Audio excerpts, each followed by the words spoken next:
Hi, this week we're taking a look at John the Baptist and his ministry of baptism.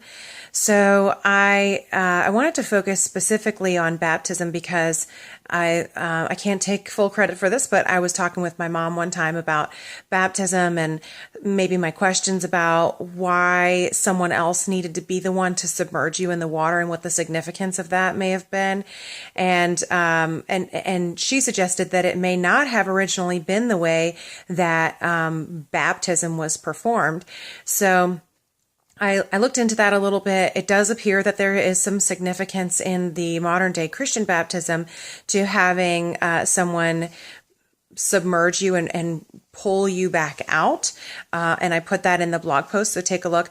But also, as far as John the Baptist goes, that was not the same type of baptism, or it certainly wasn't the same Christian baptism that we're doing today in the name of Jesus, because no one knew who Jesus was. So while Jesus did commission his disciples to do that after he was gone, John the Baptist was doing something different, which would have been similar to some of the cleansing rituals that are prescribed in the Old Testament.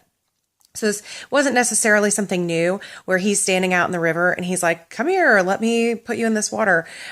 People were accustomed to doing cleansing rituals, and they were familiar with the various rituals for ceremonial uncleanliness for various reasons. So they could have touched a dead person, or maybe a woman had delivered a baby, or there were lots of things that would require that someone do a ceremonial cleansing. So those type of cleansings are kind of similar to what Jesus would send people off to do. He would say, go wash yourself. Today in Judaism, people still do ceremonial cleansings, and they involve someone immersing themselves in the presence of a witness. So again, doesn't really involve someone else putting you under the water. And I kind of wonder if maybe John the Baptist was just there as a witness.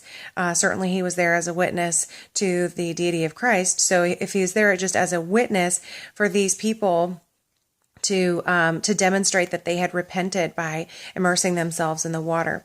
So anyway, that was something interesting to look at. I also liked the information that I found about the original root of the word confess.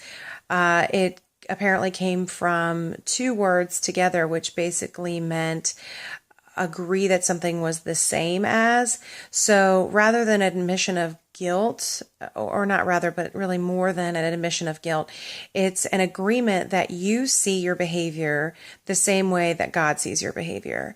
So it's a little bit more profound, I guess, than just either remorse or admission of guilt. So anyway, take a look at what's in there today, and I hope you like it. I'll see you next time.